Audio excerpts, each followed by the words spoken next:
اشرح لي صدري ويسر لي أمري واحلل عقدة من لساني يفقهوا قولي نحمده ونصلي على رسوله النبي الكريم الأمين أما بعد فأعوذ بالله من الشيطان الرجيم بسم الله الرحمن الرحيم آمين والكتاب المبين إنا أنزلناه في ليلة مباركة إنا كنا منذرين فيها يفرق كل أمر حكيم آمنت بالله صدق الله مولانا العظيم وبلغنا رسول النبي الكريم الأمين ونحن على ذلك من الشاهدين والشاكرين والمطمئنين والحمد لله رب العالمين وقال الله تبارك وتعالى في شان حبيبه مخبرا وآمرا إن الله وملائكته يصلون على النبي يا أيها الذين آمنوا صلوا عليه وسلموا تسليما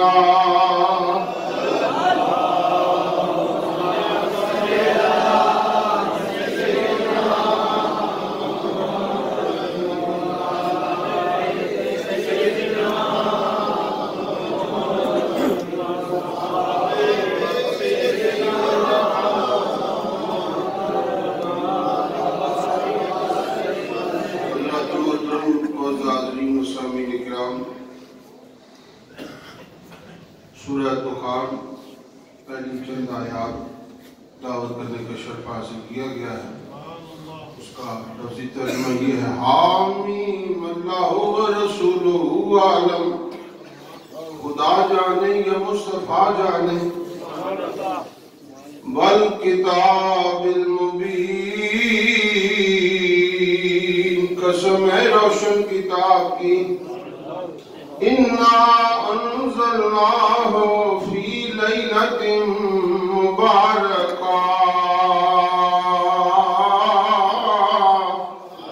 ہم نے اس قرآن کو برکتوں والی رات میں نازل فرمایا. اِنَّا كُنَّا مُنذَرِينَ ہم ڈر سنانے والے ہیں. فیہا یفرق کل امر حکیم یہ وہ مکرم معظم رات ہے جس میں ہر حکمت والا کام تقسیم کر دیا جاتا ہے. ان کلمات طیبات میں اللہ تبارک و تعالیٰ نے قرآن پاک کے نزول اور لیلۃ المبارکہ کا ذکر فرمایا اور فرماتا ہے حامیم بڑی بڑی خزانوں والی صورتوں سے پہلے اللہ تبارک و تعالیٰ نے حروف مقطعات کا ذکر فرمایا. علیحدہ علیحدہ حروف انہیں حروف مقطعات کہا جاتا ہے. الف لام میم یہ حروف مقطعات. الف لام را کاف ہا یا عین صاد یہ حروف مقطعات ہیں. نبی پاک صلی اللہ علیہ وسلم کی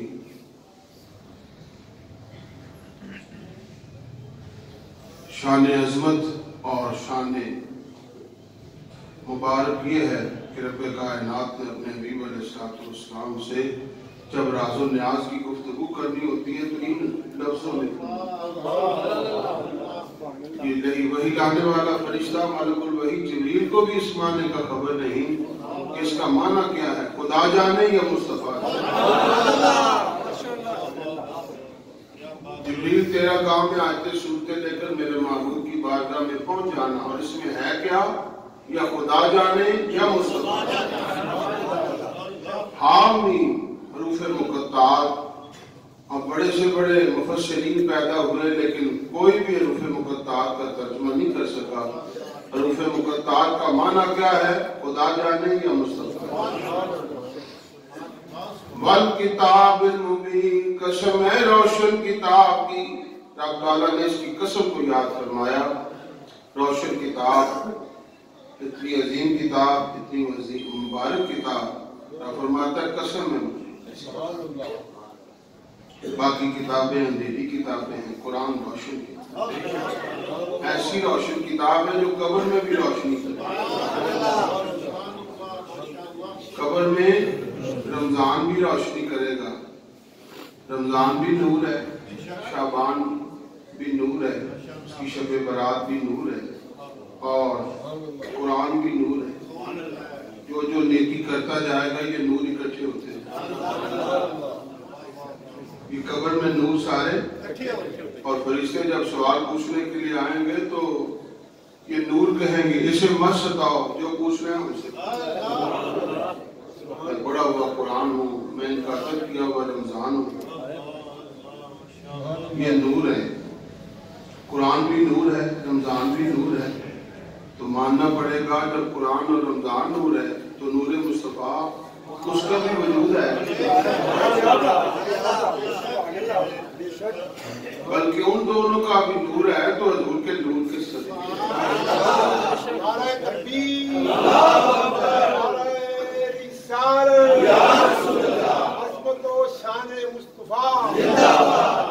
بڑی بڑی کتابیں سمجھنا آئے، پڑھنے کا فائدہ کوئی، بند کر۔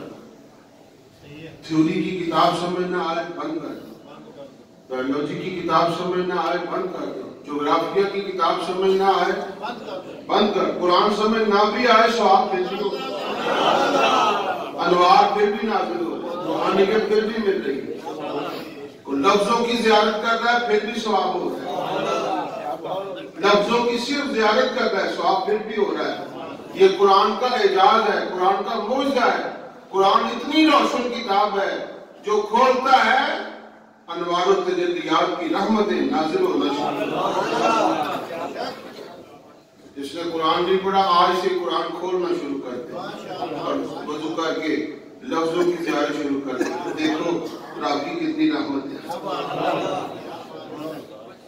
اور اگر محققین علماء کرام فرماتے ہیں اگر اس نیت سے قرآن سیکھنے کی نیت سے اگر اس نے 2 عربی پڑھ لی ہے اور اس کی موت واقع ہو گئی تو کل قیامت کے دن ان پڑھوں میں نہیں اٹھے گا، قاریوں میں اٹھے گا۔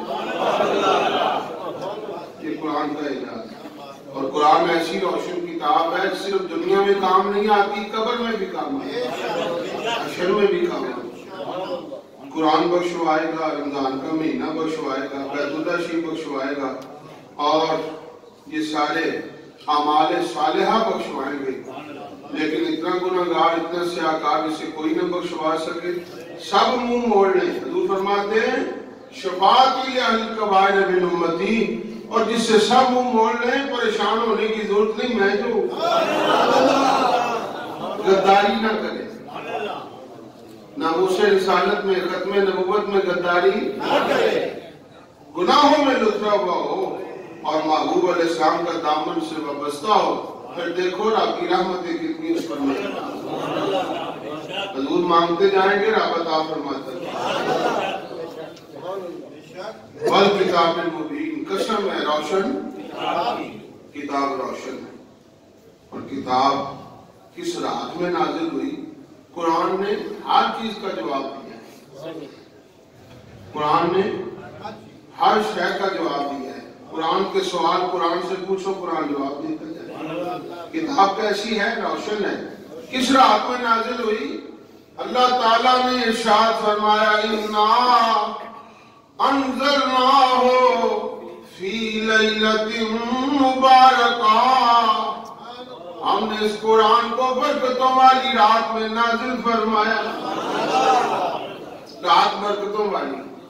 اور دوسرے مقام پر اِنَّا أَنزَلْنَاهُ فِي لَيْلَةِ الْقَدْرِ، ہم نے اسے قدر والی رات میں نازل فرمایا۔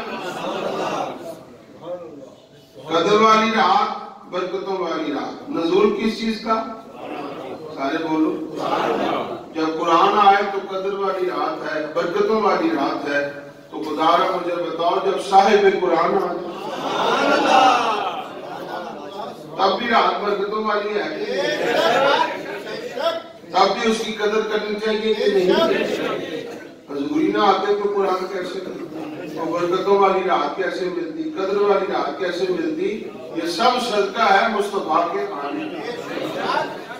اِنَّا أَنزَلْنَاهُ فِي لَيْلَةٍ مُبَارَكَةٍ، ہم نے اس برکتوں والی رات میں قرآن کو نازل فرمایا۔ قدر والی رات، برکتوں والی رات۔ کچھ لوگوں کا خیال ہے کہ ایک ہی رات ہے۔ شب برات کی نفی کرنے کے لیے انہوں نے یہ کہا کہ ایک ہی رات ہے، صرف لیلۃ القدر رمضان شریف کی طاق راتوں میں جو لیلۃ القدر آتی ہے تو وہ ایک ہی رات کا ذکر ہے۔ یہ لیلۃ المبارکہ، یہ لیلۃ القدر ایک ہی رات ہے، دو راتیں نہیں ہیں۔ شب برات کی نفی کرنے کے لیے کہ شب برات کا وجود کوئی نہیں، اور آپ دیکھیں گے ان کی مساجد میں کوئی نوافل نہیں، کوئی تسبیح نہیں، کوئی ذکر نہیں، اور اہل سنت و جماعت کی ساری مساجد کھلی ذکر بھی ہو رہا ہے، نوافل بھی ادا ہو رہے ہیں، قرآن شریف کی تلاوتیں بھی ہو رہی ہیں۔ اب کہتے ہیں ہم توحیدی ہیں، ان سے پوچھا جائے اتنے بڑے توحیدیوں کو اللہ کے ذکر سے بھی لوگوں کو غافل کر رہے ہیں، کیوں جی؟ اللہ کے ذکر کے لیے بھی تم سے ڈگری لینی پڑے گی، تم سے سند لینی پڑے گی۔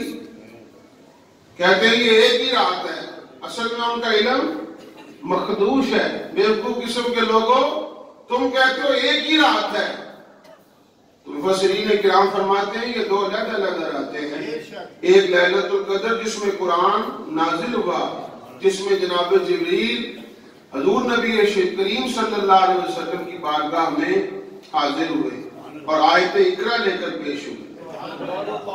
آیت اقرا لے کر پیش ہوئے، وہ رمضان شریف کی 27ویں رات تھی، اور شب برات وہ رات اس میں بھی قرآن نازل ہوا جس میں لوح محفوظ سے قرآن سارے کا سارا آسمان دنیا پر نازل ہوا۔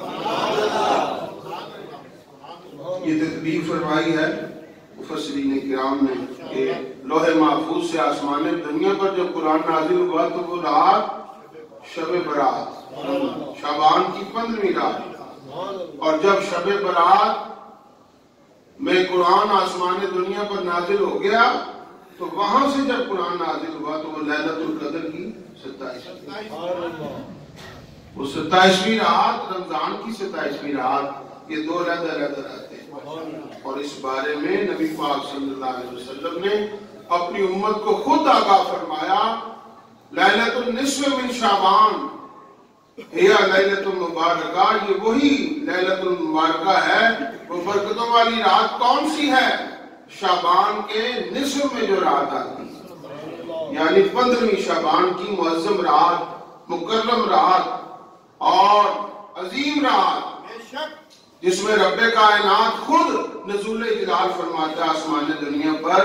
اس رات میں فرشتوں کی ڈیوٹی نہیں ہوتی تم خزانے تقسیم کرو، فرمایا اس رات میں محبوب کے گناہگار امتیوں کے لیے میں خود خزانے تقسیم کروں۔ اِنَّا أَنزَلْنَاهُ فِي لَيْلَةٍ مُبَارَكَةٍ، ہم نے اس قرآن کو برکتوں والی رات میں نازل فرمایا۔ اِنَّا كُنَّا مُنزِلِينَ، ہم ڈر سنانے والے ہیں۔ جو نیک عمل کرے گا اس کے لیے جنت ہے، اور جو برے عمل کرے گا اس کے لیے دوزخ۔ ہم ڈر سنانے والے ہیں۔ اور اِنَّا كُنَّا مُنزِلِينَ فِيهَا يُفْرَقُ كُلُّ أَمْرٍ حَكِيمٍ، یہ وہ عظیم رات ہے جس میں ہر حکمت والا کام تقسیم کر دیا جاتا ہے۔ بارش کے فرشتوں کو بارش کے لیے پابند کیا جاتا ہے۔ قیامت کے فرشتے جناب اسرافیل علیہ السلام کو جو سور دیا گیا ہے پھونکنے کے لیے، جب وہ پھونکیں گے تو قیامت برپا ہو جائے گی، زمین روئی کے گالوں کی طرح اڑ جائے گا، پہاڑ پھٹ جائیں گے اور آسمان پھٹ جائیں گے، اور تمام سیارے کائنات کا انتظام سور پھونکنے سے قیامت برپا ہو جائے گی۔ تو جناب اسرافیل علیہ السلام کو اثر نو پابند کر دیا جاتا ہے۔ اور رزق کے فرشتے کو رزق کے خزانے جو سال بھر میں تقسیم ہونے ہیں وہ دے دیے جائیں. یہ اللہ تعالیٰ عطا فرماتا ہے. کیوں جی؟ کوئی وزیر کوئی حکومت کسی کو روٹی نہیں کھلا سکتی. کھلاتی ہے تو اللہ تعالیٰ کی ذات ہے اور محبوب کے سر کی عطا.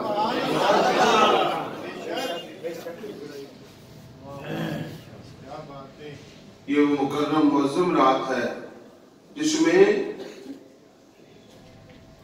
اسرافیل کو قیامت کے اور دیگر فرشتوں کو دیگر اور ملک الموت کو موت کا رجسٹر دے دیا جاتا. سال بھر کے لیے جس چیز نے مرنا ہے وہ رجسٹر اسے عطا کر دیا جاتا ہے اور اسے علم ہوتا ہے کون کس جگہ پہ اس کی جان کو کھینچنا ہے, اس کی ہواؤں میں فضاؤں میں اور سمندر کی تہ میں. یہ ملک الموت کی ڈیوٹی ہے. سب کا نام, سب کے والد کا نام اور فلاں بن فلاں کس جگہ پہ, کس شہر میں, کس دیہات میں, کس علاقے میں اس کی جان کو قبض کرنا ہے, یہ سب اس رجسٹر میں درج ہوتا ہے. قدرت کی طرف سے درج ہوتا ہے کہ 15ویں شعبان سے لے کر اگلی 15ویں شعبان تک یہ تمام امور اللہ تعالیٰ فرشتوں کو سپرد فرما دے. اب ان لوگوں کے لیے لمحہ فکریہ ہے جو کہتے ہیں نبی ولی کو علم نہیں, بلکہ حضور کے متعلق کہتے ہیں حضور کو دیوار پیچھے کی خبر نہیں, اور وہ اس عقیدے پر بڑے پختہ ہیں کسی اللہ والے کو کوئی پتہ نہیں اور حضور علیہ السلام کو تو دیوار پیچھے کی خبر نہیں. اور وہ آیت پڑھتے ہیں بے ارد تموت ماذا تقسم غدن, کون کس جگہ پہ مرے گا, کل کیا ہوگا کسی کو نہیں پتا. تو میں ان سے کہتا ہوں حضور نے بدر میں 70 کافروں کے نشان لگائے. سارے بولو تمہارا فکرہ غلط ہے, کسی کو نہیں پتا. جب تک اللہ نہ بتائے کسی کو نہیں پتا, یہ فکرہ مکمل ہے. جب تک اللہ نہ بتائے تو کسی کو, اور جب اللہ بتا دے. ملک الموت کو کس نے بتایا؟ سارے بولو جب اللہ ملک الموت کو علم دے تو اس کے علم میں فرق نہیں آتا, اپنے محبوب کو دے دے تو.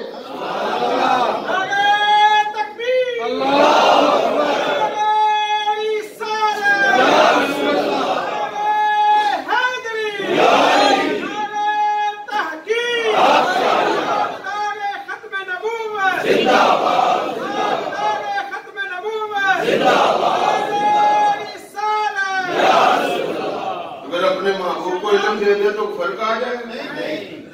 شیطان لاکھوں کو گمراہ کرتا ہے ایک لمحے میں. جس نے اپنے شیطان کو طاقت دی ہے, مجھے بتاؤ اس نے اپنے حبیبوں کو محبوبوں کو کتنی طاقت دی.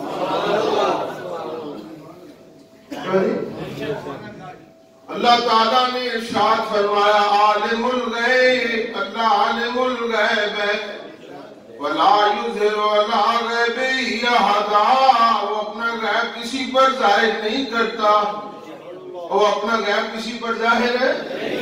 یہ یہاں تک پڑھتے ہیں سارے بے ادب اور گستاخ. ایک ادھر سے بولتا ہے دوسرا ادھر سے بولتا ہے, نبی کو دیوار پیچھے کی خبر نہیں. میں نے کہا بیوقوف, حضور علیہ السلام کو نہیں پتا تو کس کو پتا. اور یہ آیت پڑھتے ہیں اور سامعین کی تسلی کراتے ہیں. اللہ عالم الغیب ہے, اللہ کسی پر اپنا غیب ظاہر ہے. یہ قرآن پاک کی آیت ہے. عالم الغیب فلا یظہر علی غیبہ احدا. لا الہ الا اللہ کروڑ مرتبہ پڑھو, جب تک محمد رسول اللہ نہ پڑھو مسلمان نہیں ہو. لا الہ کروڑ مرتبہ پڑھو, جب تک الا اللہ نہ پڑھو تو مسئلہ حل نہیں ہوگا. سمجھ آ رہی ہے؟ اللہ سے آگے جانا پڑے گا. اللہ تبارک و تعالیٰ فرماتا ہے عالم الغیب فلا یظہر علی غیبہ احدا. اللہ عالم الغیب ہے, وہ اپنا غیب کسی پر ظاہر نہیں کرتا. آگے جو رب نے بیان کیا ہے اسے بھی تو سنو. افتؤمنون ببعض الکتاب وتکفرون ببعض, بعض آیتوں پر ایمان لاتے ہو، بعض کا انکار کرتے ہو۔ رب کائنات نے ارشاد فرمایا الا من ارتضی من رسول، اسی آیت کا حصہ عالم الغیب فلا یظہر علی غیبہ احدا الا من ارتضی من رسول۔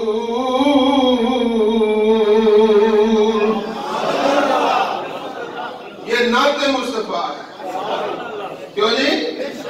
یہ بے ادب اور گستاخ پڑھے گا تو حضور کی بے ادبی پیدا کرے گا، اور جب قرآن محبوب کا غلام پڑھے گا تو اس میں نعت ثابت ہوگی، اس میں حضور کی نعت ثابت ہوگی۔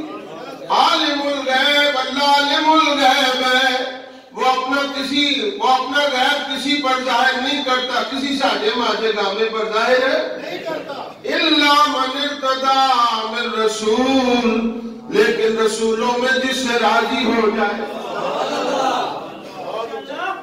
حاضر باش ہونے کا مجھے تھوڑا سا گواہی دو، رب رسولوں سے راضی ہے کہ نہیں؟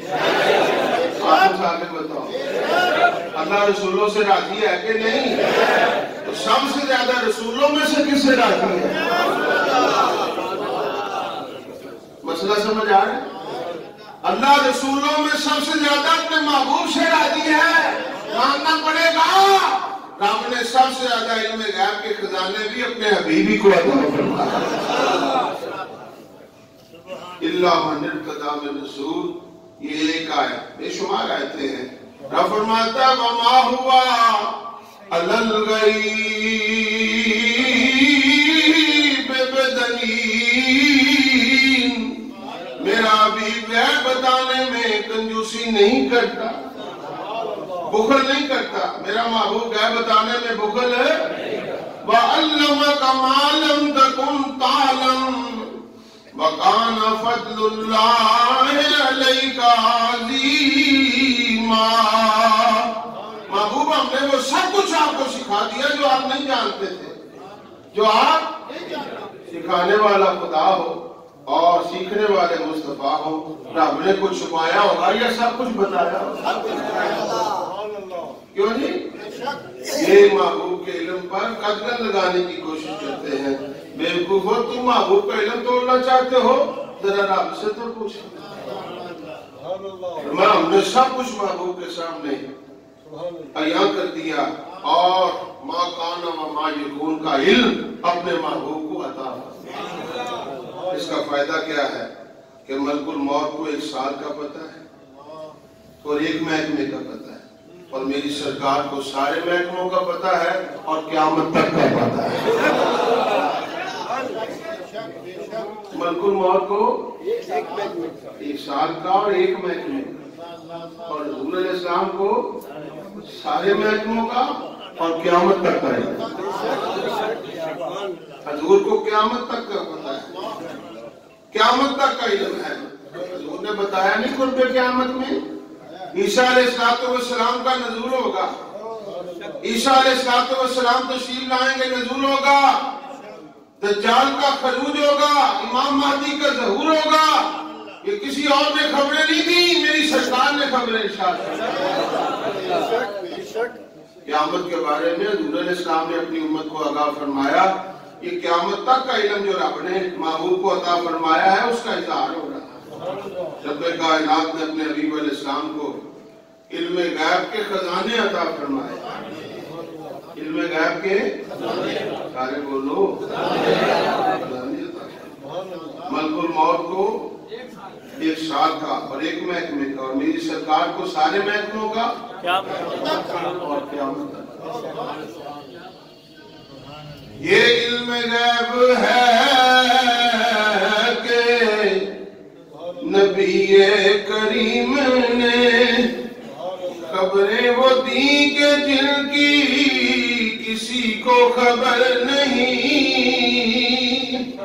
حضور کو سب علم غیب اللہ تعالیٰ نے عطا فرمایا۔ یہ پردے ڈالتے ہیں، یہ حضور کی شان پر پردے ڈالتے ہیں۔ بیوقوفو، حضور علیہ السلام کو اللہ تعالیٰ نے براء البراء غیب کے خزانے عطا فرمائے۔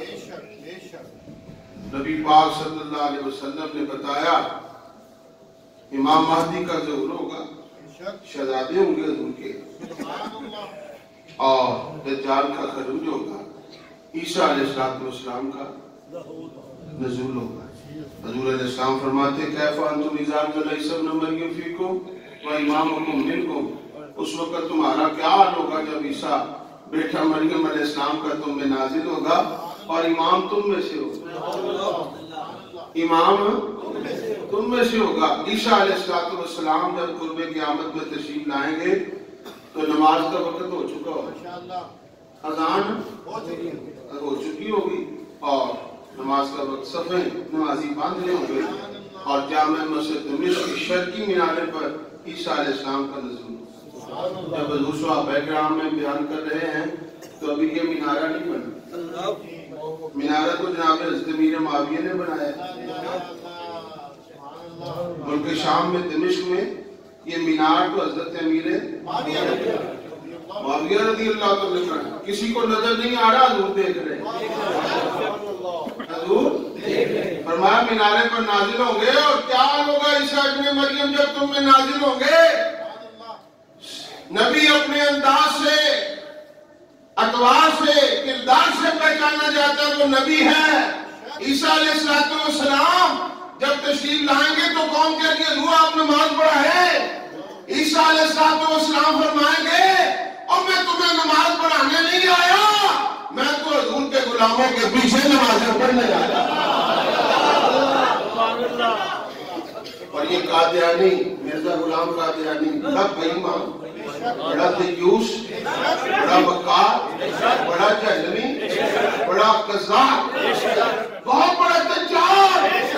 جب اس نے یہ روایت دیکھی انگریزوں کی شہر پر، یہ ملک شام گیا، دمشق، چوکیدار سے کہا ذرا مجھے بھی چابی دو، میں نے اوپر جانا ہے۔ اس کا خیال تھا اوپر جاؤں گا تو کہوں گا میں عیسیٰ ہوں، میں تو اس چوکیدار کو اللہ نے بصیرت اور بصارت عطا فرمائی، یہ بڑا بے ایمان ہے، بڑا دیوس ہے، بڑا قذاب ہے، بڑا دجال ہے۔ ایسا بیان دے سکتا ہے چیف جسٹس؟ کیوں جی؟ چیف جسٹس کو کہنا چاہیے نا دجال ہے، سارے بولو۔ پاکستان کا جو بھی عہدہ حاصل کرے، وزیر اعظم ہو، وزیر خارجہ ہو، وزیر داخلہ ہو، کسی وزارت پر قائم ہو، چیف جسٹس ہو، جنرل ہو، چیف آف آرمی اسٹاف ہو، سب کا عقیدہ یہی ہونا چاہیے حضور آخری نبی ہے اور مرزا غلام دجال ہے۔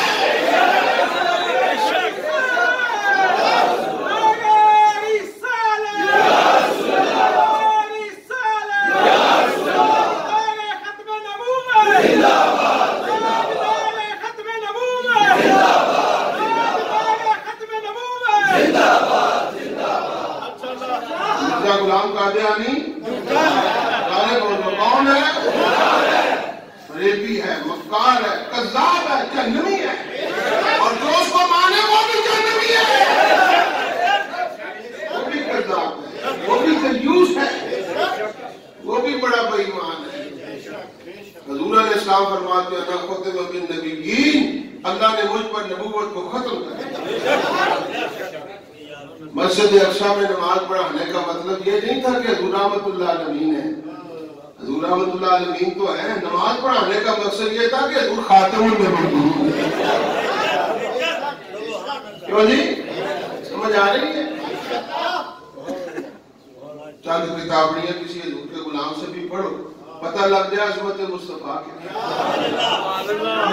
انگریزوں کی تھیوریاں پڑھی ہیں، تم نے بڑے بڑے سائنسدانوں کی تھیوریاں پڑھی ہیں، ذرا قرآن بھی تو کھولو، کسی اللہ والے سے قرآن پڑھو۔ کیوں جی؟ یُدِلُّ بِهِ كَثِيرًا وَيَهْدِي بِهِ كَثِيرًا۔ بہت سے لوگ قرآن پڑھتے ہیں، ہدایت پا جاتے ہیں، اور بہت سے لوگ قرآن ہی پڑھتے ہیں اور گمراہ ہو جاتے ہیں۔ یہ قرآن کا اعلان ہے۔ کیوں جی؟ اور خود بخود قرآن کی تشریحات کرنے والوں اور قرآن کی تفسیریں خود بخود بیان کرنے والوں، قرآن کہتا ہے کہ مجھے بہت سے لوگ پڑھتے ہیں ہدایت پا جاتے ہیں اور بہت سے لوگ پڑھتے ہیں گمراہ ہو جاتے ہیں. بہت سے ڈبہ قاری القرآن بہت سے قاری قرآن پڑھتے ہیں لیکن قرآن ان پر غالب کرتا ہے. قرآن ان پر بیوقوف. تیرے دل میں کدورت ہے, تیرے دل میں تنگی ہے, تیرے دل میں عظمت مصطفیٰ کا گوشہ نہیں. کسی اعلیٰ حضرت کے غلام کے پڑھ قرآن پتہ لگ جائے رحمت للعالمین کا معنی کیا ہے اور خاتم النبیین کا معنی کیا ہے. حضور کی شان عظمتیں بیوقوف, تمہیں کیا پتا ہے؟ پاکستان کا کوئی عہدے والا ایسا نہیں ہونا چاہیے جو مرزا غلام قادیانی کو ہاتھوں پہ اٹھائے, کیوں نہیں؟ اور اس کے کسی فالورز کو خوش آمد کرے. ہم ایسے کو برداشت نہیں کریں. برادران اسلام جب وہ پہنچا اس نے کہا مجھے ذرا چابی دو. تو اس چوکیدار کو اللہ نے بصیرت عطا فرمائی. فرمایا ظالم, جب وہ اصلی عیسیٰ علیہ السلام آئیں گے وہ چابیوں کے محتاج نہیں ہیں, چابیاں ان کی محتاج ہوں. چابیاں ان کی محتاج. وہاں سے بھاگا, وہاں سے حضرت عیسیٰ علیہ السلام جب آئیں گے تو نبی تو اپنی صورت سے پہچان, نبی اپنی وجہ سے پہچان, نبی اپنے وجود سے پہچان. مرزا غلام تو بے ایمان کون ہے؟ کیا ہے؟ سارے بولو وَقَانَ مِنَ سارے بولو اور بلند آواز سے بولو, خطرہ کوئی نہیں. جو حضور کی ختم نبوت میں آ جائے سب جو نگاہ مصطفیٰ پر چکی وَقَانَ مِنَ الْكَافِرِينَ.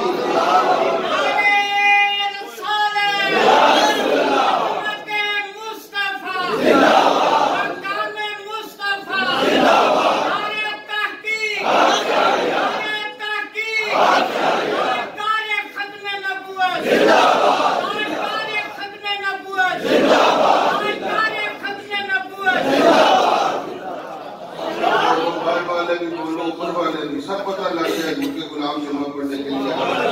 تاجدار ختم نبوت, تاجدار ختم نبوت, تاجدار ختم نبوت, تاجدار ختم نبوت, تاجدار ختم نبوت. یہ ایسی ضربیں ہیں جو دشمنان اسلام اور دشمنان ختم نبوت پر غالب ہو جائے. نعرے لگانے سے کیا ہوتا ہے ذرا ان بے ایمانوں سے پوچھو. کیوں جی؟ نعرہ تو ہماری جان ہے, ہماری پہچان ہے. تاجدار ختم نبوت.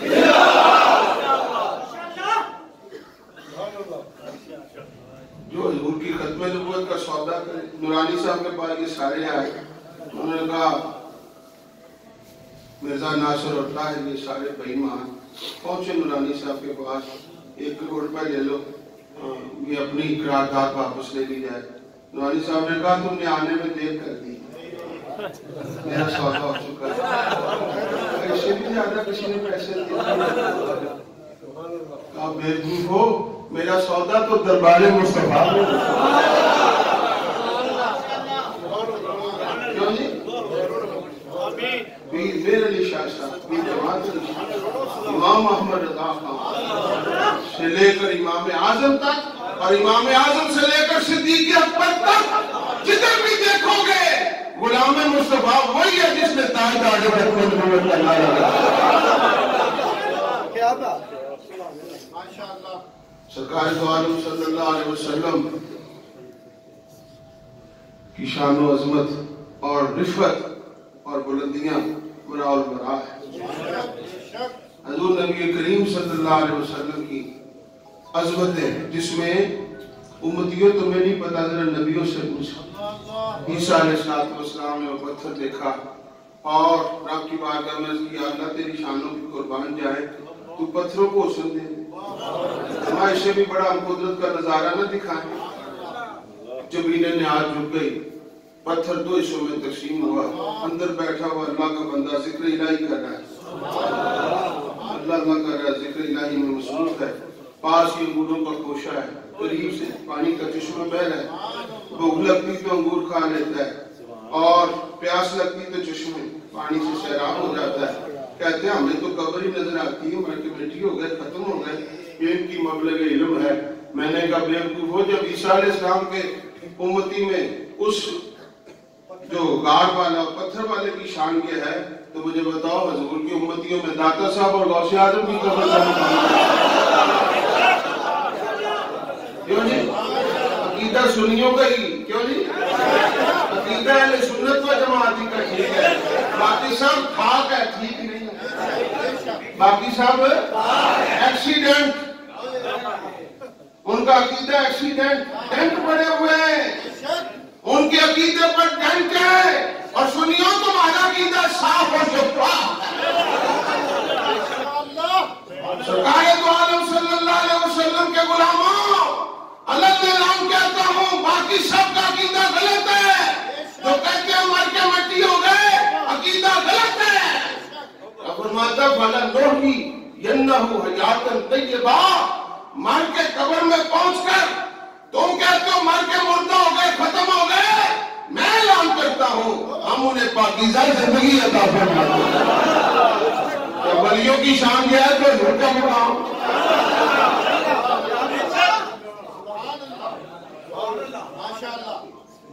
عیسیٰ علیہ السلام سے اس کا مقام فرمایا تمہیں کتنا عرصہ ہو گیا اللہ کی عبادت کرتے ہوئے؟ کہا حضور 400 سال۔ کتنا عرصہ؟ 400 سال ہو گیا اللہ کا ذکر کرتے ہوئے۔ حضرت عیسیٰ علیہ السلام نے وہیں رب کی بارگاہ میں سجدہ کیا، یا اللہ تیری شانوں کے قربان جائیں، انہیں سے ایسا عظیم موقع دیا ہے کہ غار میں ایک غار کی صورت، قبر کی صورت، اور نہ اندر ہوا جا رہی ہے نہ سورج کی روشنی جا رہی ہے۔ کہتے ہیں زندہ کیسے، سورج تو جا نہیں رہا۔ میں نے کہا بھائی مانو، سائنسدانوں، انجینئروں، بیوقوفوں، تمہیں کیا پتا ہے؟ رب زندگی دینے پہ آئے تو سمندر کی تاؤں میں زندگی، ہوا کے چوکوں میں زندگی، کیوں جی؟ غاروں میں زندگی عطا فرماتا ہے۔ اصحاب کا وَنَقَلِّبُهُمْ ذَاتَ الْيَمِينِ وَذَاتَ الشِّمَالِ، ہم ان کی دائیں بائیں کروٹیں بدلتے ہیں۔ بچہ ساتھ رات کو سوئے، ماں کروٹیں بدلتی ہے، کیوں جی؟ ماں کروٹیں بدلتی ہے۔ فرمایا ولی فوت ہو قبر میں جائے تو ہم کروٹیں بدلتے ہیں، کیوں جی؟ تمہیں کیا پتا ہے؟ قرآن پڑھا نہیں ہے تم نے، قرآن کو منہ چڑھایا ہے، کسی اللہ والے سے قرآن پڑھو، سمجھ آ جائے اللہ والوں کا مقام کیا ہے۔ آخرت ہے ہی ولیوں کی، آخرت ہے ہی نبیوں کی، اور آخرت ہے ہی معصوم کے غلاموں کی،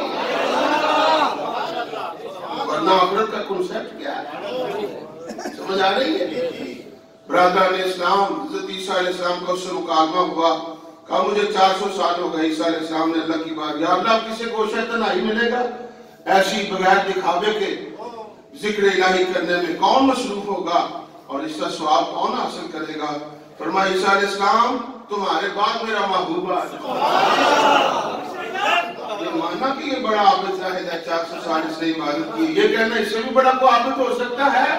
میرے محبوب کی امت ہوگی، گناہگار ہوں گے، سیاہکار ہوں گے، پاپی ہوں گے، اور بڑے بڑے ناہنجار ہوں گے، لیکن ہم ان کو شعبان کا مہینہ عطا فرمائیں گے، اس میں 15ویں رات دیں گے، اور میرے محبوب کے غلام امتی اس میں 2 رکعتیں پڑھ لیں، تو اس صحابت کی 400 سالہ عبادت پر لا لگا لیں۔